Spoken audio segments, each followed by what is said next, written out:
Everyone loves a good space battle. In Star Wars especially, there's something uniquely magical about watching tiny starfighters duking it out as they flip between colossal, kilometer-long battleships and energy bolts spattering this way and that. Games like the original Battlefront 2 even offer players a chance to participate in them themselves, though these weren't always terribly accurate. But the glimpses we get of space battles in Star Wars media often don't do justice to the true scale and complexity of space warfare.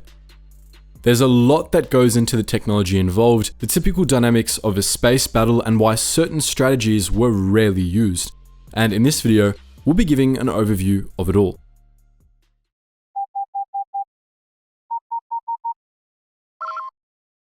Attention, Sergeant on deck! Before we get too deep into things, we're going to subject you to another Revenge of the Sith novelization passage to give you an idea of what space battles were really like for those involved. The skies of Coruscant blaze with war. The artificial daylight spread by the capital's orbital mirrors is sliced by intersecting flames of ion drives and punctuated by starburst explosions. Contrails of debris raining into the atmosphere become tangled ribbons of cloud. The night side sky is an infinite lattice of shining hairlines that interlock planetoids and track erratic spirals of glowing gnats. Beings watching from rooftops of Coruscant's endless cityscape can find it beautiful. From the inside, it's different. The gnats are drive glows of starfighters. The shining hairlines are light scatter from turbolaser bolts powerful enough to vaporize a small town. The planetoids are capital ships. The battle from the inside is a storm of confusion and panic, of Galvan particle beams flashing past your starfighter so close that your cockpit rings like a broken annunciator, of the boot sole shock of concussion missiles that blast into your cruiser, killing beings you've trained with and eaten with and played and laughed and bickered with. From the inside, the battle is desperation and terror and the stomach-churning certainty that the whole galaxy is trying to kill you.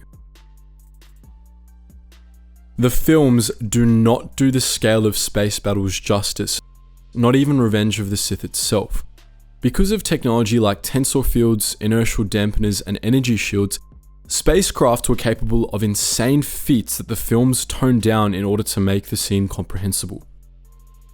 There were starfighters that, in open space, were capable of speeds of up to several thousand Gs, and due to the strength of capital ship grade energy shields, ship-to-ship weapons like turbolasers were insanely powerful, with a single full-power turbolaser shot from a Star Destroyer capable of dealing more damage than a small nuclear bomb. Beyond this, there are other intricacies of space combat that are a factor in the Star Wars universe, but don't often appear on screen. Starfighters could theoretically use repulsor lifts or retrograde thrusters to spin around on an axis, allowing them to essentially fly backwards to shoot at pursuers. Capital ships could fly up and down or even upside down if their commanders felt like it, direction being relative in space and all. Of course, these tactics weren't used much, and that's mostly an out-of-universe writing issue than something with an in-universe explanation, so we won't spend too long on them. If you're interested in a science fiction series where such things often matter and space combat is generally more realistic, check out Battlestar Galactica. Obviously, one of the most important aspects of space combat is the ships involved. There were 3 general types of combat ships: starfighters, which were essentially spaceplanes, capital ships, which were much larger, and shuttles and freighters, which fell in between and rarely saw action in space battles. We'll be focusing on capital ships and starfighters, each of which had categories of their own. Starfighters were usually divided between snub fighters and superiority fighters. Snub fighters were tough, general-purpose starfighters designed for a variety of mission profiles. They could duke it out with other fighters or directly attack capital ships or ground-based objectives. Some snub fighters were designed as designated bombers whose primary objective was to target energy capitals and ground emplacements. Superiority fighters, on the other hand, were meant specifically to destroy other starfighters. They often sacrificed armor and general applicability in favor of raw speed and/or firepower. Examples of snub fighters include the ARC 170 and T-65 X-Wing, while examples of superiority fighters included the Vulture droid and the TIE fighter. Some factions relied almost entirely on either snub fighters or superiority fighters, while many had a mix of both. Nearly every major spacefaring military faction used starfighters of some form, however, as they could be game changers in space battles. Typically, fleets deployed starfighters as their first lines of defense or offense. When used defensively, this initial wave was called a starfighter screen. Space battles would often begin with the two-side starfighters clashing and breaking off into hundreds of dogfights at once, each trying to prevent the other from attacking friendly capital ships. Sometimes, a faction's starfighter tactics exclusively revolved around stopping enemy starfighters from piercing friendly lines, and sometimes belligerents used their starfighters in a predominantly offensive role, using them to harass and bombard capital ships. Typically, the latter strategy was meant to provide an opening for capitals, but occasionally, warring factions would use starfighters as their primary offensive assets. Most notably, the Rebel Alliance did this a lot. Now and again, naval factions would also make use of shuttles and larger starfighters to carry out boarding attacks on enemy capitals, though this was rather uncommon despite what Battlefront 2 might have led you to believe. Most of the time though, the main ships involved in naval battles were capital ships. The Anaxis War College divided capital ships into several size classes.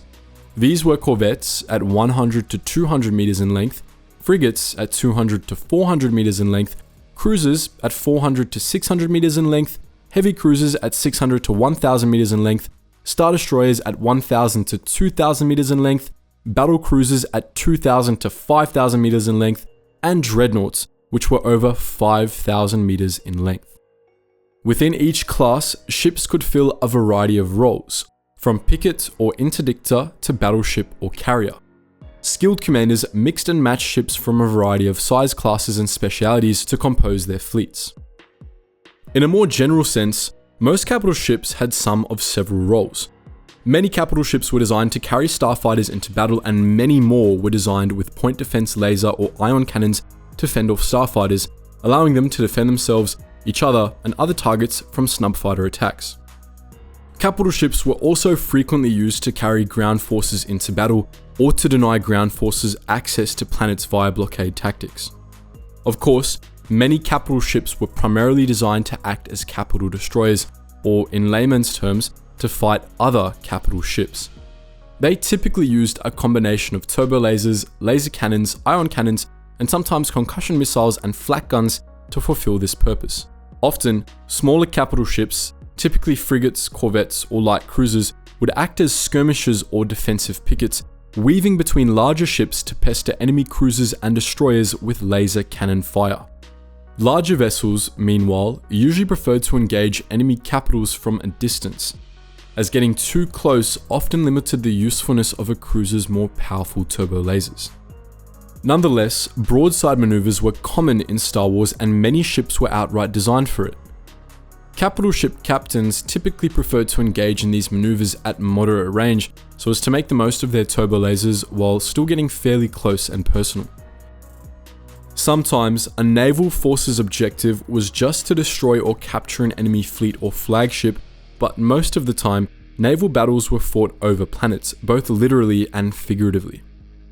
Usually, naval forces were meant to deploy ground forces to planets and provide support, sometimes in the form of bombardment from above, while also preventing enemy naval forces from doing the same. Unlike ground battles, which were fought for direct control of surface territories, space battles were generally fought over access to a planet. The most well-known and one of the more extreme ways in which naval forces attempted to assert total control over access to a planet was through blockades. Blockades in naval combat were almost never aimed at completely surrounding planets, as that was impossible for most navies. Rather, they were aimed at cutting off access points. Blockades were positioned at start or endpoints for hyperspace lanes, which prevented all access to planets from hyperspace unless enemy belligerents knew secret routes with different egresses. Now and again, naval forces were given one last planet-related primary objective: planetary destruction.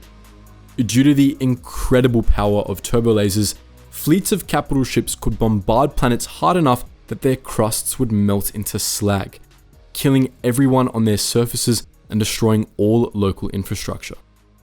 This was a scorched earth tactic and rarely used, but it was always a possibility with fleets of a certain size. So that's our look at space battles in the Star Wars universe. But what do you think? Would you like us to discuss any of these topics in further detail? Let us know your thoughts in the comments section below. And as always guys, thank you so much for watching, and I hope to see you in the next video.